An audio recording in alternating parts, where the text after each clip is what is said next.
Chapter 11, more of inputs and costs, will have a lot of graphs involved. So I hope you all have studied up on your graphs. So the production function is the relationship between the quantity of inputs and the quantity of output. We'll have fixed inputs, which are pretty self-explanatory, and variable inputs, both pretty self-explanatory, as is the short run and the long run. The short one in this case is a period at which at least one input is fixed. It doesn't necessarily mean a specific time. Not all short runs are the same, not all long runs are the same. But the total product curve will also show how the quantity of output depends on the variable input for a given quantity of the fixed input. What that means is you could see there is a quantity of labor, that's a fixed input, or that's a variable input, I'm sorry, and a quantity of wheat. All the other variables are fixed, such as machinery and land and that sort of thing. So as you add more workers to this farm, George and Martha Washington's farm, the obviously more bushels of wheat will be produced. The marginal product of labor, as you remember, marginal being one more, is the addition of bushels per worker. So the change in quantity right here divided by the change in labor. In this case, it's 1 each time. So it's basically the delta Q, or the change in Q, for each quantity of worker. And you can see there's diminishing returns over here. The marginal product of labor is going down as we keep adding workers. After a while, the workers kind of get in each other's way, and there's no efficiency there. So you can see adding a second worker leads to an increase of 17 bushels, whereas a seventh worker only increases 7 bushels. So this marginal product of labor, we already went through that, as well as diminishing returns. So we can see here there are diminishing returns of labor, and that's the marginal product of labor. If you look back, that means that each worker you give will still add to your bushels of wheat, but they're getting less each time. And that's why this graph is downward sloping. So with more land, each worker can produce more wheat. So if you were to buy more land, this total product will go up. If you bought more land, each worker is able to, or the marginal product of each worker is able to be a little higher when the firm's larger, so your marginal product of labor will also increase. But as you can still see, even if you bought more land, it will be downward sloping. There will be diminishing returns. So let's get to cost curves. And this is where we get into some of the basis of the next chapters. So a fixed cost is one that does not depend on the quantity of output produced. It's just the fixed cost. It's a fixed input. Fixed cost might be if you are running a factory, your factory. You're always going to have the same factory in the short term at least. You can't change that. But a variable cost depends on the quantity of output produced. And that, if you're running your factory, would be probably your workers or some sort of input of material. So the total cost, as you may have just guessed right now, would be your fixed cost plus your variable costs. And it will become a little more steeper due to the diminishing returns that we saw with the marginal product of labor as more output is produced. So you'll see here the total cost curve for George and Martha's farm. From point A, As you rise all the way up to point I here, your total cost is increasing as output increases, of course. But the reason behind that is because of the reason it gets steeper is because of the diminishing returns. There's more variable cost per quantity of wheat. So your marginal cost is basically the change in your total cost by one additional unit of output. For simplicity's sake, the book usually uses one additional unit of output, which helps a lot. That way you don't only have to use your change in total cost because you're dividing by 1. I hope that makes sense. Marginal cost is equal to the increase in total cost divided by the increase of the quantity of output, or the rise divided by the run, also known as the slope. So you thought you were done with all your high school math. You're not. Sorry. So let's look at, we changed from George and Martha's farm to Selena's gourmet salsas, which sounds delicious right now. You can see here, and this is important that you understand how we get these costs, because you're going to be, I think, asked to fill in a few of these blanks of charts. And I'm hoping we can find some tutorials that'll help you do that. So as the quantity of salsa increases, these are cases of salsa, your fixed cost, what does it do? Well, it stays the same, of course. That is why it's called a fixed cost. That makes sense. Your variable cost goes up. In this instance, it is going up in different amounts, from 12 to 48, your 108, 192, and so on. Total cost is just simply adding these two columns together to get 108, which is the same as your fixed cost in the beginning because you're not producing anything. But as you add variable cost, your total cost will rise pretty significantly, all the way up to 1308 when you produce 10 cases of salsa here. The marginal cost, again, remember, is the change in total cost. And you can see your marginal cost rises a lot as we produce more salsa. So let's take a look here. So your second case of salsa increases total cost by $36. The eighth one increases total cost by $180.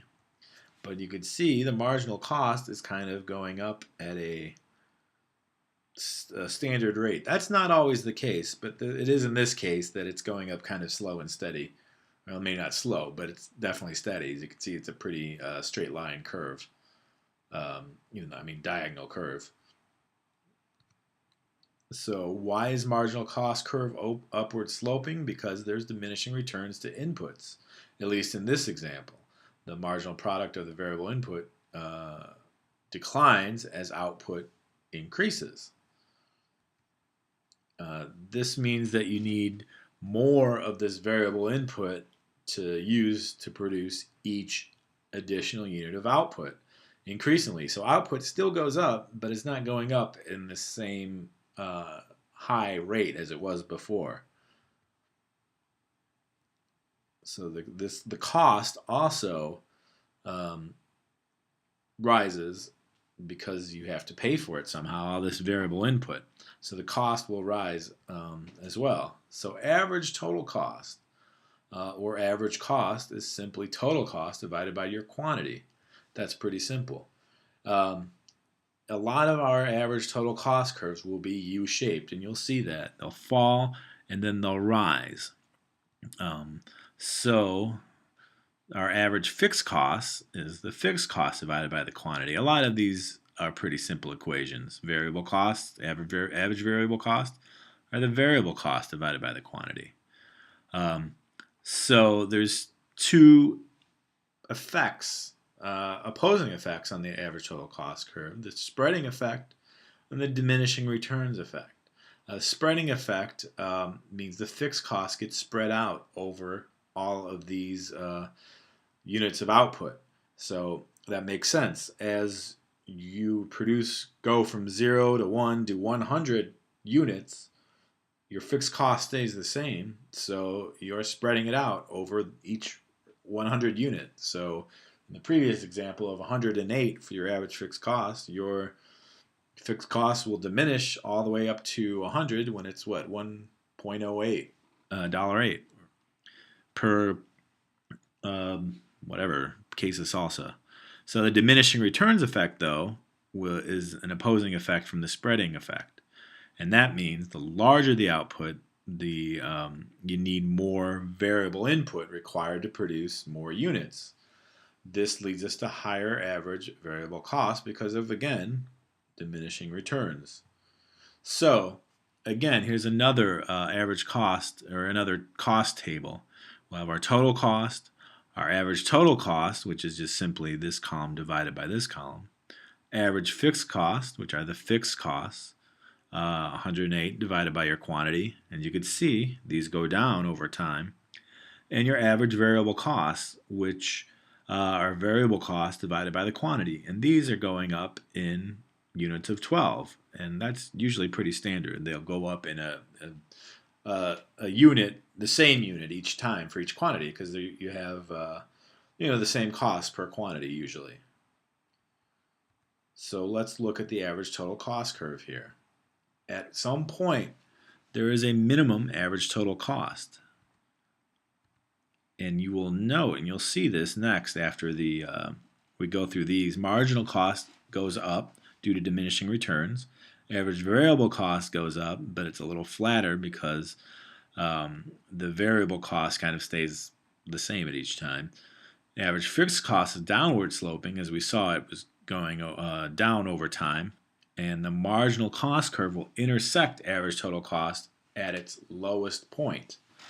And this is what we'll see here.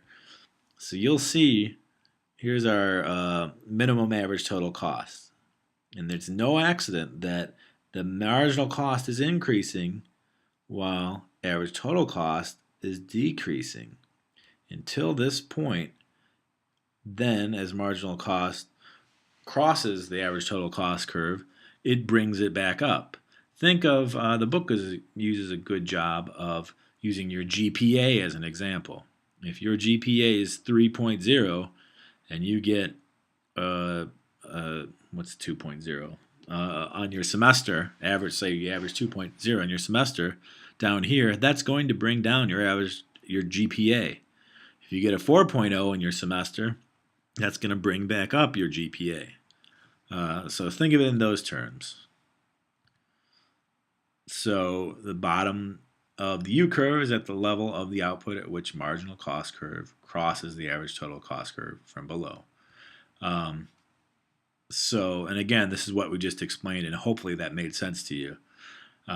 So at that minimum cost output, the average total cost is equal to marginal cost. And this kind of explains it a little further.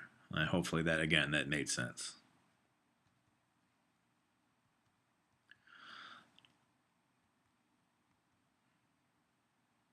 So in practice, marginal cost curves often slope downward at first, and then goes up, and that's because the firm, starts to get some benefits of increasing the labor, the specialization of labor, but then eventually there are some diminishing returns. So as you can see, marginal cost goes up and intersects average total cost. The increase in specialization leads to lower marginal costs at first, but then diminishing returns set in and marginal cost rises. There are also short-run versus long-run costs. And again, fixed costs are completely outside of the control of the firm in the short run, but all of your inputs are variable in the long run. And this, again, is when I say long run could mean, and short run can mean different things for different companies. For a hair salon, they may have a long run that's only 30 days long because they're going on a month-to-month lease. A car manufacturer may have a long run that's years long, and they take a while to decide if to buy another factory or something. So a firm's fixed cost can be a variable if it wants to. And it really depends. There is a trade-off between a higher fixed cost and a lower variable cost, and this graph kind of shows that as well. The two instances where Salinas Salsa invested in some new machinery, and you can see the average total cost is really high at first with the higher fixed costs, but then it goes down when you're able to specialize and get a little better returns. So the higher output levels, the high fixed cost will have a lower average total cost because it's spread out. That's a spreading effect going on there. So this long run average total cost curve that we saw in the book, and that's only in the long run when the fixed cost has been chosen to minimize average total cost curve. So you can see here, these are some short-term average total costs, and eventually this leads to your long-term average total cost here. Increasing returns to scale is when we're talking about economies of scale. So there's increasing returns to scale when your quantity, as you increase quantity, your long-term average or long-run average total cost goes down. You will have constant returns to scale when, in the long run, increasing quantity will keep your average total cost about the same. And you have decreasing returns to scale, known as diseconomies of scale, when increasing your output leads to higher average total costs as output increases. So here's our handy-dandy chart for fixed costs and variable costs and total costs, marginal costs, everything. You need to know this. You need to practice this, and I strongly encourage to do the homework as many times as possible to get a good grade. Do some of the practice. Just get this down because it will be coming handy in future chapters.